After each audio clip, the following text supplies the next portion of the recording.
Hello, Shalom Aleichem. Today we have a learning from Rav Zvi Kushalevsky on the Torah from Devarim. Let's take a look at it now. This is Parshas Devarim, Omens and Signs. What's the difference? Vayhi bi'arboim shana bi'ashtei osar chodesh bi'echad lachodesh. It was in the 40th year, in the 11th month, on the first of the month. Devarim 1:3. In other words, it was the 40th year after coming out of Mitzrayim, after coming out of Egypt. So the 40th year, the 11th month, and the first day of the month. So Moshe addressed the nation on Rosh Chodesh. That's the beginning of the month, Rosh Chodesh. This is a source for the statement of the Ramah that the custom is to begin the learning term on the first of the month. It's a fortuitous time to start the learning term of the yeshiva, or when you're starting to learn something on the first of the month.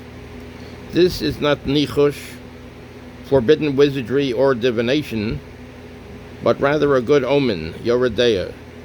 So now we're going to see what's the difference between nichush, forbidden wizardry or divination, and a good omen, a good sign that this is a good time to do something.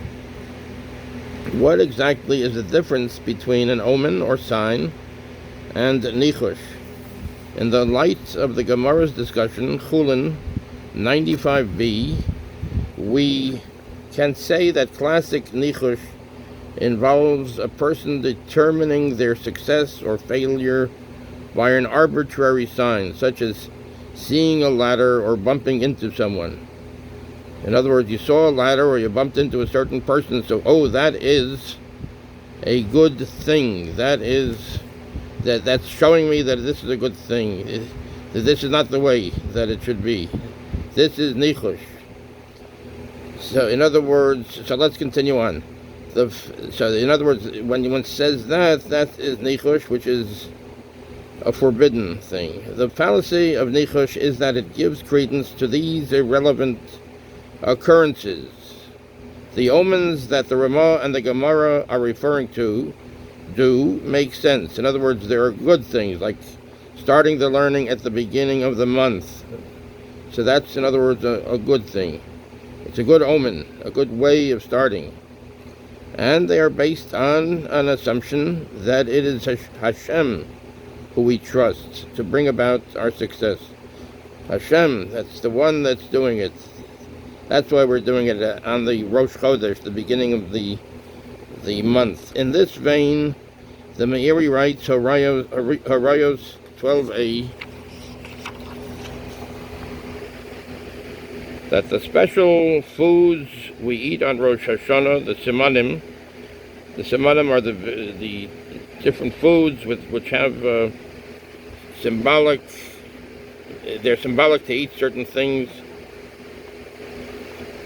The special foods we eat on Rosh Hashanah, the simanim, serve to focus us on behaving correctly, and that the prayers we utter upon eating these foods are there to ensure that we keep our trust and belief firmly with Hashem and do not relate to the foods as prohibited nichush. In other words, it's not that we are eating these carrots that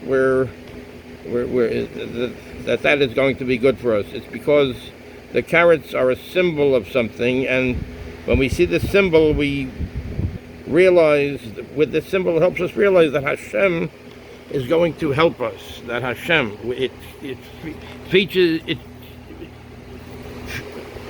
fixates our minds that Hashem in a certain way is going to help us.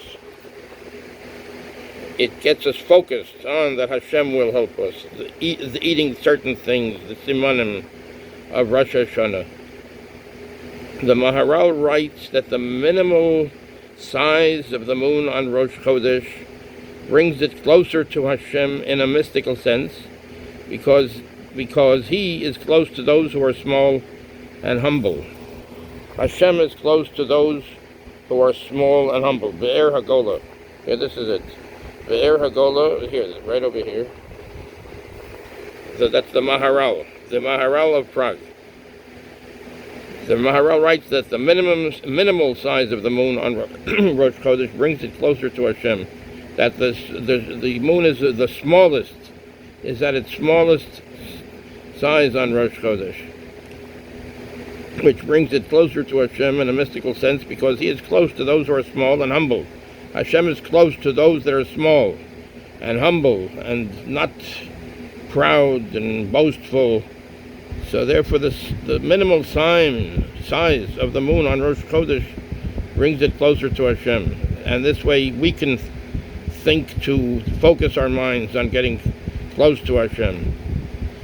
And since Rosh Chodesh symbolizes closeness with Hashem, this is the appropriate time to begin the learning term.